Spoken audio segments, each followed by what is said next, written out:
गुरु प्यारी सास संगत जी, प्यार से कहिए धन्यकार जी।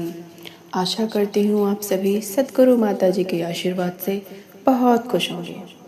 दासी आपके लिए एक नई साखी लेके आई है।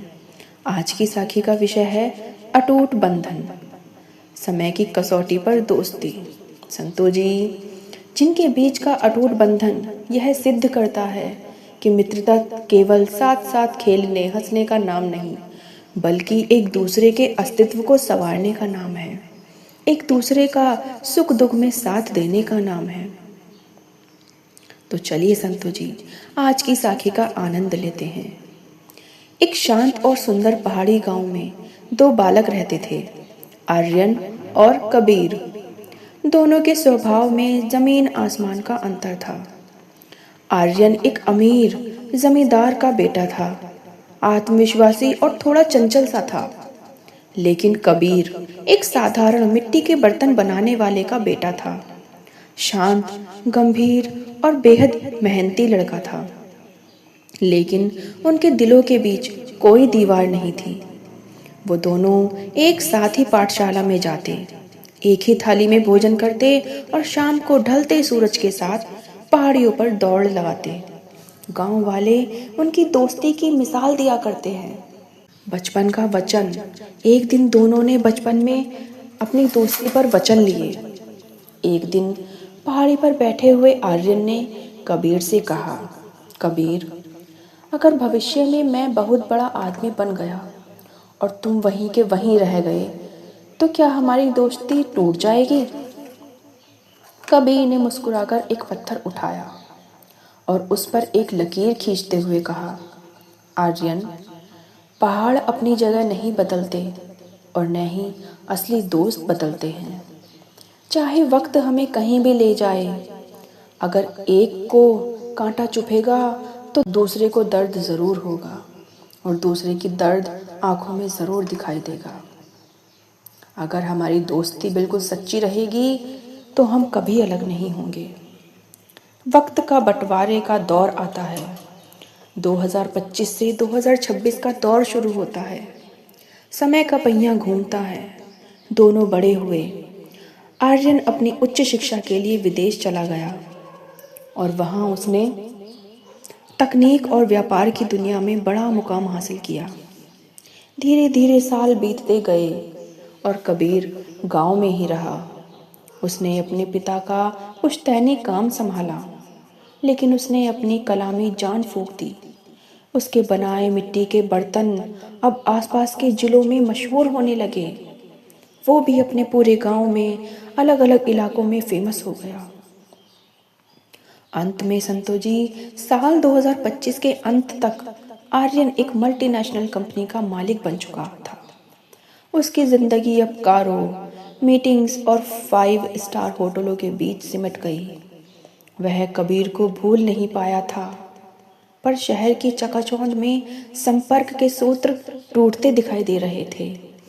कभी कबीर से बात करने का टाइम ही नहीं मिला उसे। संकट की घड़ी का टाइम आता है। जनवरी 2026 के शुरुआत में आर्यन के जीवन में एक बड़ा तूफान आया। उसके सबसे करीबी बिजनेस पार्टनर ने उसे धोखा दिया और कंपनी के सारे शेयर्स हड़प लिए। रातों रात आर्यन अर्श से फर्श पर आ गया। उसके सारे शेयर हड़प लिए और वह शहरी दोस्त जो उसकी पार्टियों में उसकी रौनक बढ़ाते थे, अब उसके फोन का जवाब भी नहीं दे रहे थे। वह अपनी परेशानी सुनाए तो किसे सुनाए। जो शहरों के दोस्त थे, उन दोस्तों को उसने लाखों हजारों फोन पर फोन किए, लेकिन उसके शहर के एक भी दोस्त ने उसका फोन नहीं उठाया और ना ही उससे सही से बात की। आखिर में हताश होकर आर्यन अपनी पुरानी कार लेकर बिना किसी को बताए अपने गांव की ओर निकल पड़ा। उसे नहीं पता था कि वह वहां क्यों जा रहा है, बस उसे उस पुराने पत्थर की लकीर याद आ रही थी। जब आर्यन गांव पहुंचा तो वह पूरी तरह टूट चुका था। कबीर अपनी छोटी सी दुकान में बैठा चाक घुमा रहा था। जैसे ही उसने फटे हाल और उदास चेहरे के साथ आर्यन को देखा तो वह एक पल के लिए भी नहीं रुक सका।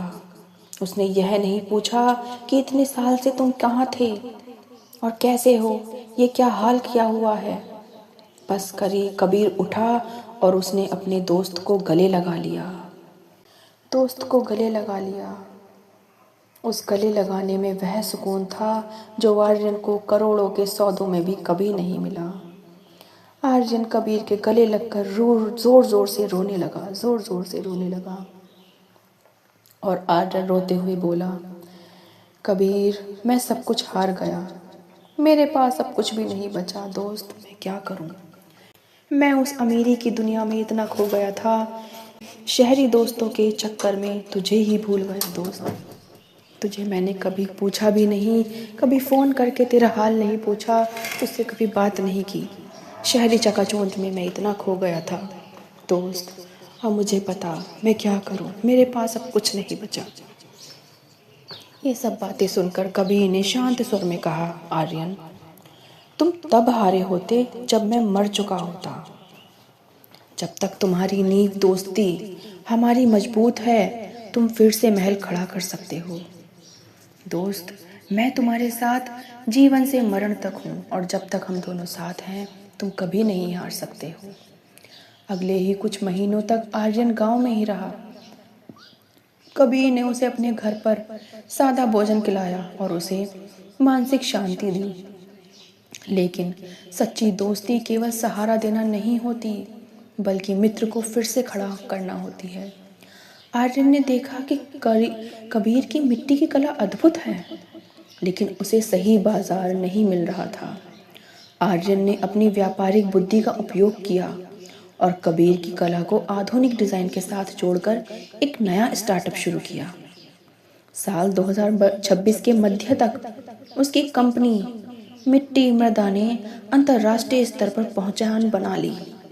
आर्यन फिर से सफल हो गया था, लेकिन इस बार उसकी सफलता का आधार अहंकार नहीं बल्कि कृतज्ञता थी। दोस्ती की असली सच्चाई।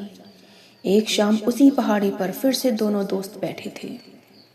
सूरज डूब रहा था और आर्यन ने कहा, कबीर, मुझे लगता था कि पैसा ही सब कुछ है, पर आज समझ आया कि जब पूरी दुनिया साथ छोड़ देती है, तब जो हाथ आपके कंधे पर होता है वही जीवन की असली दौलत है।